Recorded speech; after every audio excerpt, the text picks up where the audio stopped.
I'm also a founding member of the Restaurant Opportunity Center of DC. So when Rock DC started in 2009, we were the small fish on the scene, restaurant workers, mostly unorganized, and we needed DC Jobs with Justice. Basically, we as an organization joined DC Jobs with Justice to build relationships with other labor and community partners to learn the political landscape of DC, but really to build the relationships of solidarity, because we knew as restaurant workers, if we wanted to make any changes in our industry, we didn't have the power to do it alone. We needed to work with the other progressive groups. So as soon as Rock DC landed on the scene, we pretty much joined DC Jobs with Justice and started attending coalition meetings and going to their actions.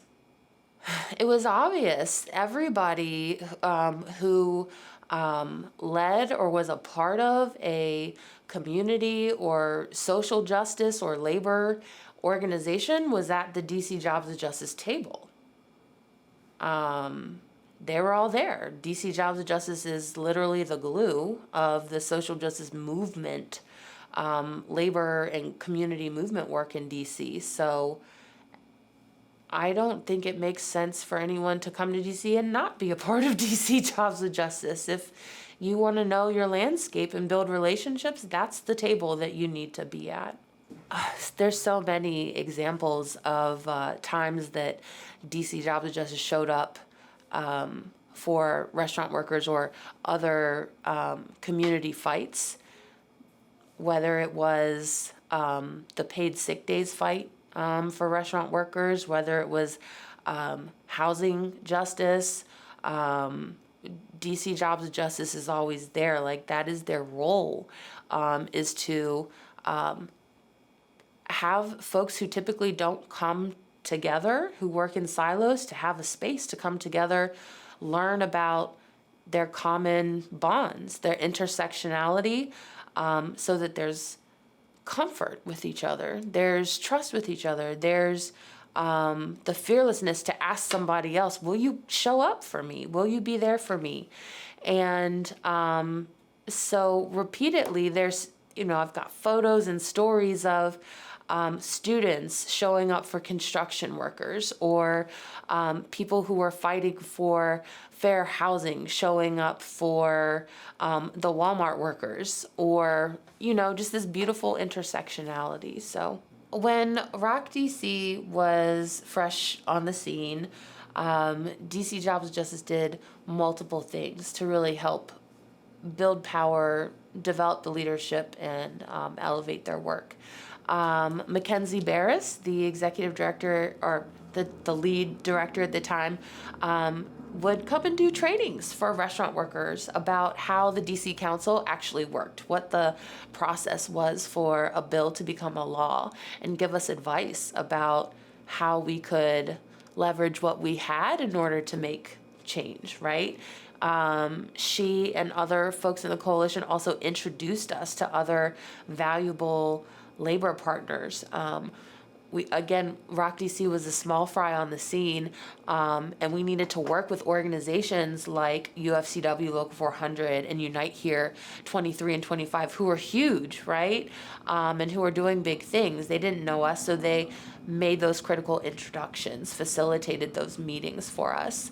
And also, really, really important, training us how to develop an actual campaign. So yeah, one of the other ways that Jobs with Justice really elevated the work of Rock DC and all of DC's progressive leaders and organizations is their training.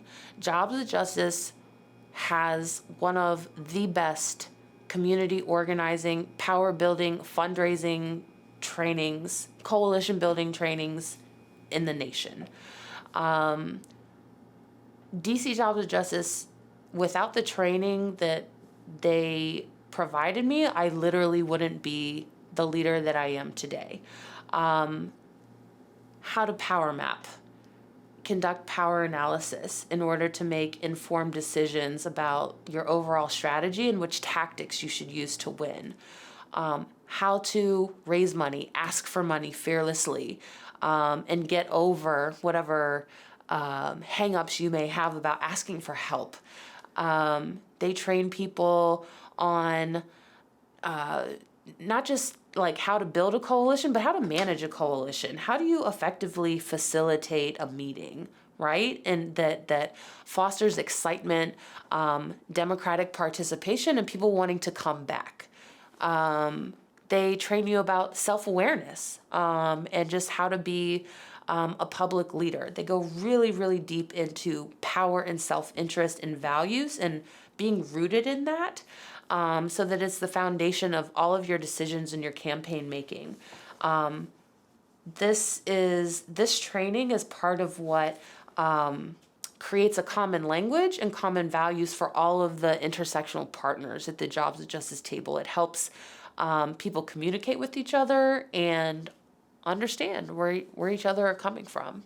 Everyone should, I tell everyone to take their trainings, honestly. And I still train people today. I'm on various different political campaigns, and even within my own organization, I teach people what I learned from Jobs with Justice. As the lead organizer and director of ROC DC, we joined as a member organization of DC Jobs with Justice.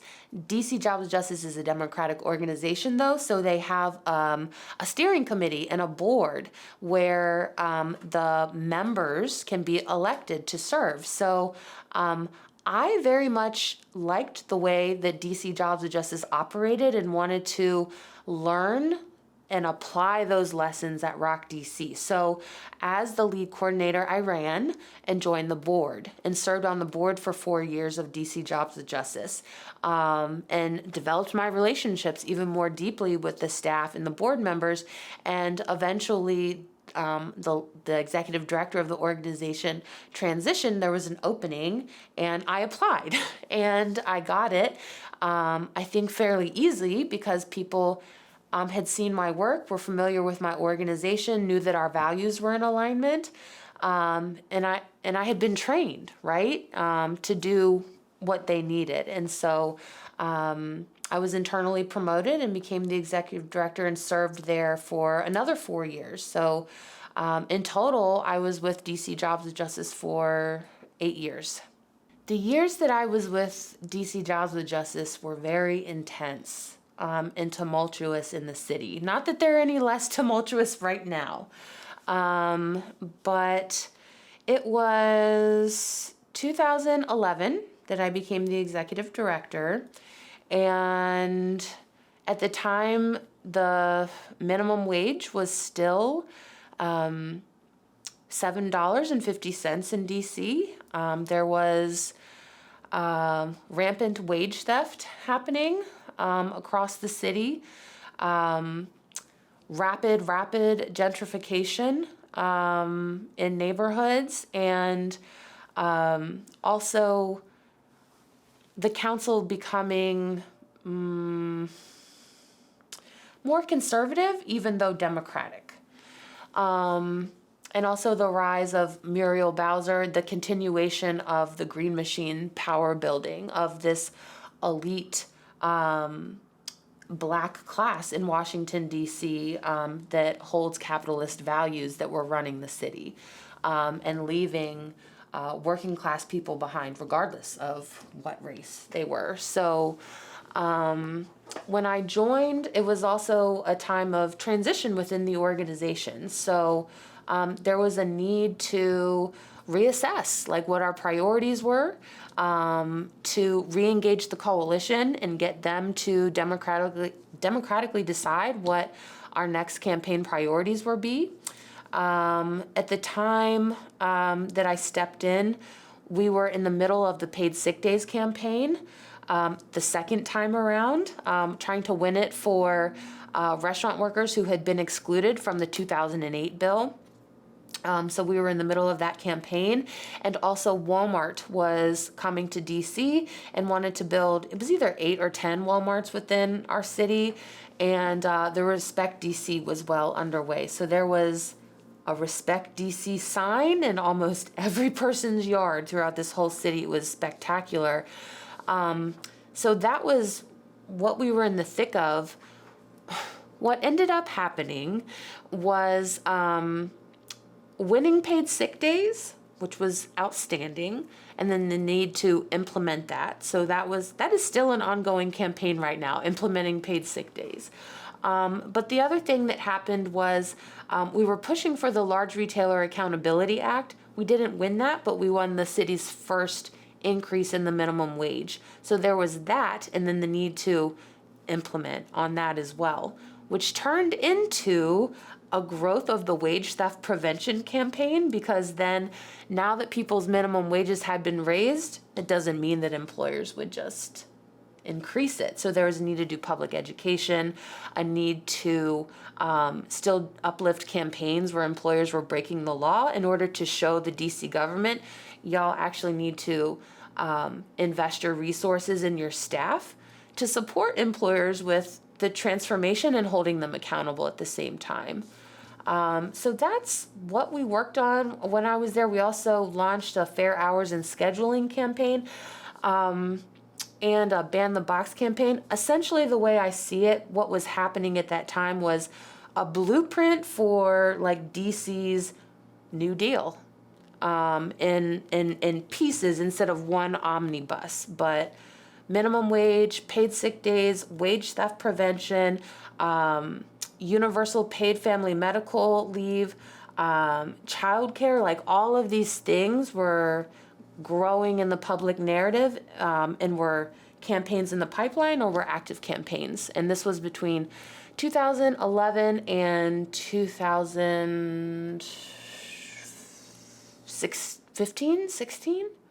So for me personally, I started at DC Jobs with Justice just hell-bent on we have to build more coalition, more power in order to collectively effectuate these policies that will impact us all. So that's what we did. We got policies passed that we know we needed, but then there was a wall when it came to implementation. So when I left DC Jobs with Justice, I had started along with the Employment Justice Center, or DC Jobs with Justice and the Employment Justice Center had started a coalition on implementation, which still exists today. And again, that's the public awareness and education, the government accountability and the employer accountability work. But the other piece of that is elections, right? And who actually is in office, who passes the laws, and then who holds the different government agencies accountable.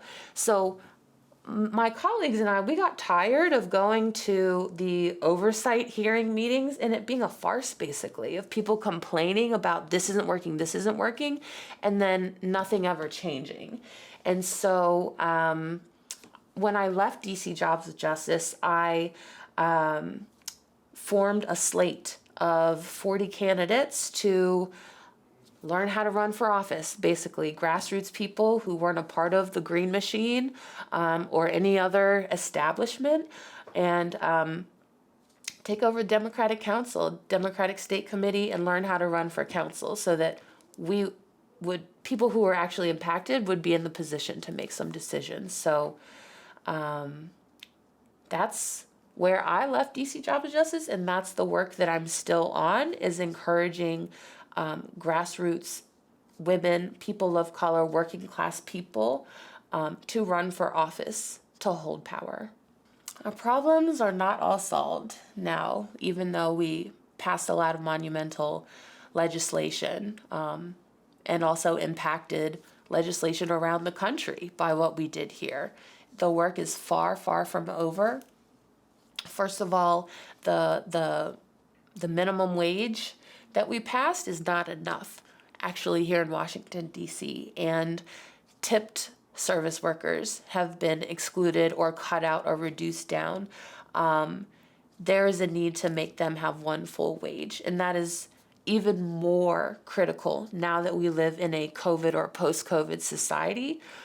You cannot expect people who work in the service industry, whether it's restaurants or transportation or nursing or anything at all, to literally risk their lives and their health for low wages or or lack of benefits. It's just not acceptable. It wasn't acceptable before. It's even more or less acceptable now. So What's ahead is reimagining equity, how we take care of people who have always been bearing the brunt of our service economy, and making sure that they are able to live and thrive and achieve the American dream, if they want to. That calls for health and safety reinforcements, precautions. That calls for better child care. That calls for, not better child care. It calls for better child care supports for the child care providers and for the parents and for the workers. It calls for reimagining how we do public education, and what is quarantine leave and sick pay leave, bereavement leave for people. We have to continue pushing forward on everything that will promote public health, from our diets and how we eat to access to healthcare, right, and costs of healthcare. There's so much work for us still to do, that I hope people will be inspired by the work of Jobs with Justice and consider joining the Jobs with Justice movement. I encourage people to become part of DC Jobs with Justice because there's space for everyone. It is all inclusive. It is diverse in race, gender, economic status, interest. There's a space for everyone. And we don't live in silos. We don't have identities that are in silos.